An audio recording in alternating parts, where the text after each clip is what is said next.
We want to bring in Fox News senior judicial analyst, Judge Andrew Napolitano. Judge, good to see you. Good morning. So President-elect Trump has previously confirmed support of this project. Right. We know what his plans are for energy. He wants to tap into the resources of America. What actions could Trump take to get this pipeline back online? Well, he could reverse the decisions that were made over the weekend. I mean, ordinarily, these are decisions that are made by full-time government civil servants immune from political decisions. But when Washington reached in and said, we agree with the demonstrators, even though this thing is mostly completed, this is like the last mile and a half of it, it is underneath a body of water which is adjacent to the lands of this Indian tribe, Native American tribe. Remember, the Native American tribe has a treaty with the United States of America.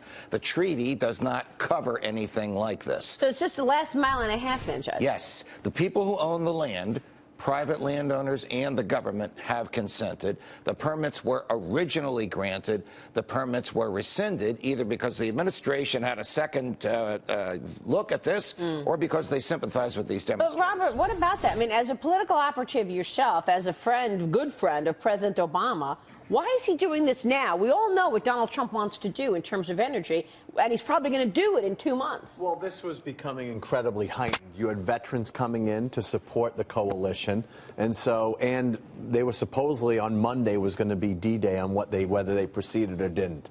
You know, there's a lot going on here between, you know, the Indian reservation, possible burial grounds, the concerns about being near a water basin. And in some ways, it's kind of like Keystone away from the coalition aspect, because for those who recall on Keystone, the first person to say no to Keystone was a Republican Nebraska governor because they didn't want it under the water basin. So at the end of the day, there are some environmental issues to be concerned. I mean, listen, I was a supporter of XL, so, you know, on this, it's a little difficult. It's more the unions and the pipe fitters, actually, of the Keystone pipeline. But it looks political. That the administration doesn't want approval of this on their hands, and so they're putting it in the hands of the next president. Trump will be able to reverse it, and you know, soon enough. But what a waste of time. We know what Trump is going to do. I'm not sure he will reverse. Remember, it was the Army of Engineers that came in. He may say, let's look at other alternatives. We don't know what he's going to do on this. Yeah, that's true. This was the Army Corps of Engineers. I think he's pretty much indicated, even though he owns shares of stock in the company that's building, it's another issue. The president is obviously, as we all know now, exempt from the conflict of interest statutes which regulate everybody else that works for the federal government.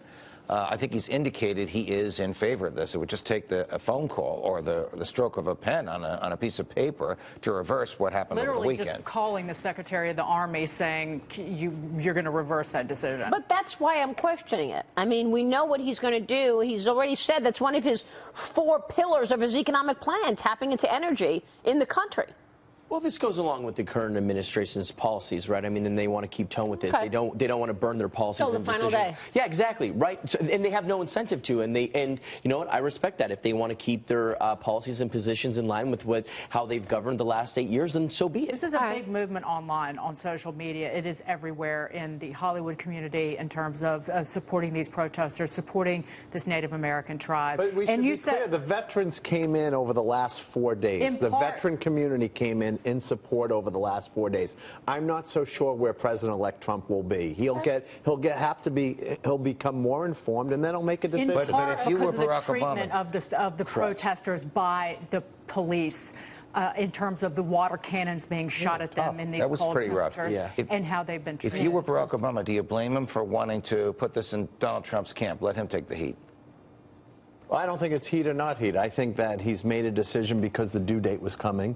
And now the other president has the right to overturn a bunch of his executive decisions. Okay, should we talk about the Supreme Court? I mean, let's look at this, because the Supreme Court is going to look different under President-elect Trump. We could find out very soon. Trump hinted about announcing a nomination just last week when he spoke with Sean Hannity. Watch. You're still solid on Supreme Court justices, originalists? Yeah. Solid on the wall? We have one to appoint very soon. We're going to have to come up with a name. I'm down to probably 3 or 4. Are they from your list? From the list. They are terrific people, highly respected, brilliant people, and we'll be announcing that pretty soon, too. And, Judge, you know them. I mean, Trump released a batch of Supreme Court nomination names back in September, listing 21 potential names to fill the bench. Leading contenders are reportedly Judge Dianne Sykes and Judge William Pryor. Your thoughts, Judge Napolitano, on how could Trump's pick shift the balance of power on the bench? Well, it wouldn't really shift the power balance on the bench because he would be replacing Justice Scalia with someone of like mind. It would change the 4-4 largely because Justice Kennedy goes back and forth on a lot of issues. Right now, it is basically 4 liberals appointed by Democrats, 4, I'm going to call them traditionalists, appointed by Republicans, but Kennedy is with the liberals on a lot of issues, abortion, gay marriage, and a couple of other issues. So giving the 9th seat, filling the 9th seat is an ardent goal of President Trump. He wants to do it soon. He wants to do it with people who believe this, along with Justice Scalia, that the Constitution is the supreme law of the land. It means the same thing today as it was understood to mean when it was adopted. It doesn't change with the times. That is a radical difference from what, say, Justice Ginsburg believes, who believes that the Constitution was intended to expand or shrink with the needs of the time. Does it evolve? Well, I was going to say, is there any chance the President Obama does a recess appointment of Garland? There is no, there will be no recess. There's like a certain 24, 48-hour period. You know, I'll tell you why I don't think that'll happen. And I know Judge Garland. A lot of us do. He is the most conservative nominee by a Democrat since FDR nominated and appointed Robert Jackson as Attorney General in 1941. He stopped hearing cases from the day the announcement was made and resumed hearing cases the day after Election Day, so he's pretty much taken himself out of it. President Obama is a good friend of yours. Has he told you he's going to do this? No, he wouldn't tell me anything like that. This would be big news. He wouldn't tell me Has this anything. been a conversation between you and not President at all. Obama? And he wouldn't tell me now that I'm a Fox contributor. When you have insiders, you got to ask the inside questions. Judge Andrew Napolitano, good to see you, sir. Pleasure, Thank you so much.